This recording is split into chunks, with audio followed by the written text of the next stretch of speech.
بسم اللہ الرحمن الرحیم۔ السلام علیکم۔ آج الیکشن کمیشن پاکستان نے پی ٹی آئی کے چیئرمین عمران خان کی نااہلی کا فیصلہ دیا ہے اور اس پر دونوں طرح کا ریئیکشن سامنے آ رہا ہے۔ ایک طرف تو جو ان کے حمایتی ہیں وہ احتجاج کر رہے ہیں اور روڈوں پر نکل آئے ہیں، اور دوسری طرف جو ان کے مخالفین ہیں وہ مٹھائیاں بانٹ رہے ہیں اور خوشیوں کا اظہار کر رہے ہیں۔ لیکن مجھے یقین ہے کہ دونوں جانبین نے یہ فیصلہ ابھی پورا پڑا نہیں ہے، لہٰذا جب وہ اس فیصلے کو پڑھیں گے تو ان کا ریئیکشن شاید مختلف ہو جائے گا۔ جو لوگ مٹھائیاں بانٹ رہے ہیں شاید ان کی خوشی مدھم پڑ جائے، اور جو لوگ بہت زیادہ ریئیکشن کا اظہار کر رہے ہیں شاید ان کے ریئیکشن میں بھی کمی آ جائے۔ اس کی وجہ یہ ہے کہ الیکشن کمیشن آف پاکستان نے ان کو ڈسکوالیفائی کیا ہے آرٹیکل 63(1)P کے تحت، اور 63(1)P یہ کہتا ہے کہ this person is for the time being disqualified. گویا ان کی یہ ڈسکوالیفیکیشن عارضی ہے اور اس حالیہ اسمبلی کے لیے، جس کی وہ پہلے ہی دھتکار چکے ہیں اور اس سے وہ استعفیٰ دے چکے ہیں اور اس سے باہر ہیں، تو اس اسمبلی میں ہونا یا نہ ہونا اور اس اسمبلی کے توڑنے اور نئے الیکشن کے حوالے سے وہ پہلے ہی ایک بات کر چکے ہیں، اور آئندہ آنے والے الیکشن پر شاید اس فیصلے کا کوئی اثر نہیں پڑے گا۔ تو گویا الیکشن کمیشن نے ایک پھسا تھا فیصلہ دیا ہے، ایک ایسا فیصلہ دیا ہے کہ جس سے اس نے اپنی ساکھ کو بھی بحال کرنے کی کوشش کی ہے، لیکن عمران خان کو اس سے کوئی زیادہ نقصان بھی پہنچنے کا یعنی کوئی احتمال نہیں ہے۔ دوسری بات یہ ہے جسے ہمیں بحیثیت پاکستانی قوم سمجھنا چاہیے کہ چوری چاہے وہ چھوٹی ہو یا بڑی، جو بھی چوری کرتا ہے اور اگر وہ ایکسپوز ہو جاتا ہے، قانون کے دائرے میں آتا ہے، تو بہرحال اس کو سزا ملنی چاہیے۔ اگر الیکشن کمیشن نے وہ اس نتیجے پہ پہنچی ہے کہ عمران خان نے چوری کی ہے اور اس نے توشہ خانہ کیس میں جو گھڑی یا کوئی اور چیزیں بیچی ہیں ان کو اپنے پھر ایسٹس میں ظاہر نہیں کیا، جو قومی اسمبلی میں ایک قومی اسمبلی کے ممبر کو ہر سال پیش کرنے ہوتے ہیں، تو اس کا مطلب یہ ہے کہ وہ صادق اور امین نہیں رہے،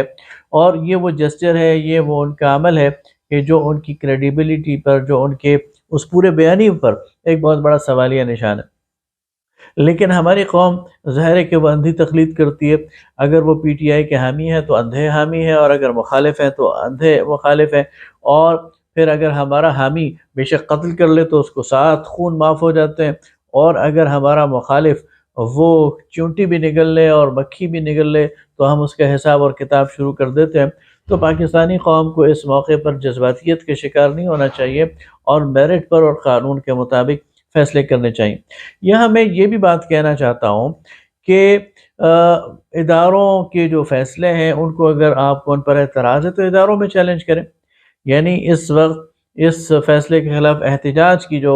کال ہو رہی ہے اور جو ملک کے اندر سڑکیں بند کر دی گئی ہیں، یا اچھا اور بہت تھوڑے لوگ ہیں،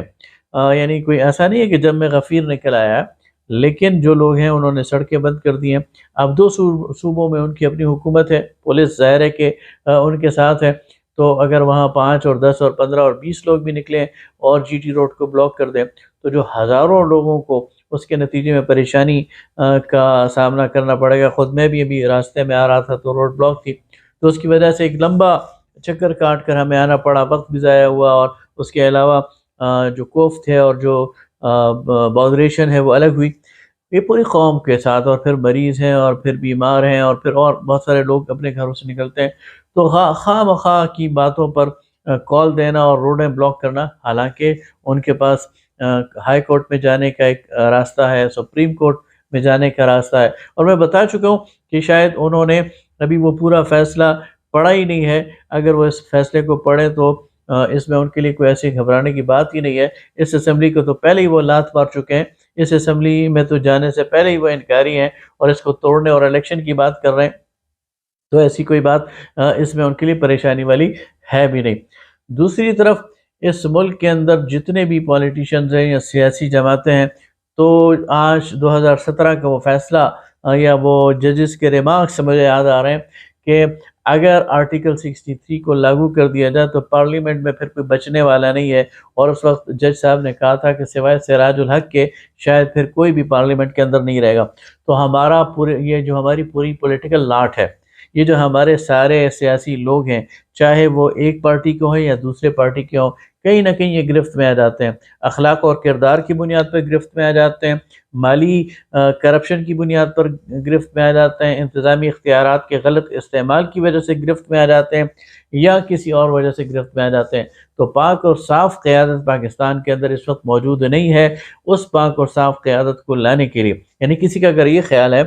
کہ کوئی ایک سیاسی جماعت، میں بڑی سیاسی جماعتوں کی بات کر رہا ہوں، میں پی ٹی آئی کی بات کر رہا ہوں، مسلم لیگ کی بات کر رہا ہوں، پیپلز پارٹی کی بات کر رہا ہوں، کہ ان میں سے کوئی دو تو کرپٹ ہیں اور کوئی ایک وہ صاف ستھری ہے، تو یہ غلط بات ہے۔ کرپشن ہر جگہ موجود ہے، ان کی جڑوں میں بیٹھی ہوئی ہے، ان کے لیڈرشپ وہ کرپشن سے لتھڑے ہوئے ہیں، اور وہ کہیں نہ کہیں قانون کی گرفت میں آتے ہیں۔ لہٰذا تمہاری کرپشن تو غلط ہے اور میری کرپشن ٹھیک ہے، یہ بیانیہ زیادہ چلنے والا نہیں ہے۔ پاکستانی قوم کو، خاص طور پر نوجوانوں کو، اس سے باہر نکلنا ہوگا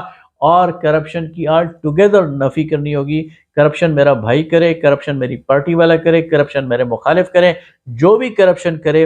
وہ قابل نفرین ہے، اس سے بائیک آؤٹ کرنا ہوگا اور اس کو پولیٹیکل سپیکٹرم سے اور پولیٹیکل سین سے آؤٹ کرنا ہوگا۔ اس کے بغیر پاکستان کی فلاح ممکن نہیں ہے۔ بہت شکریہ۔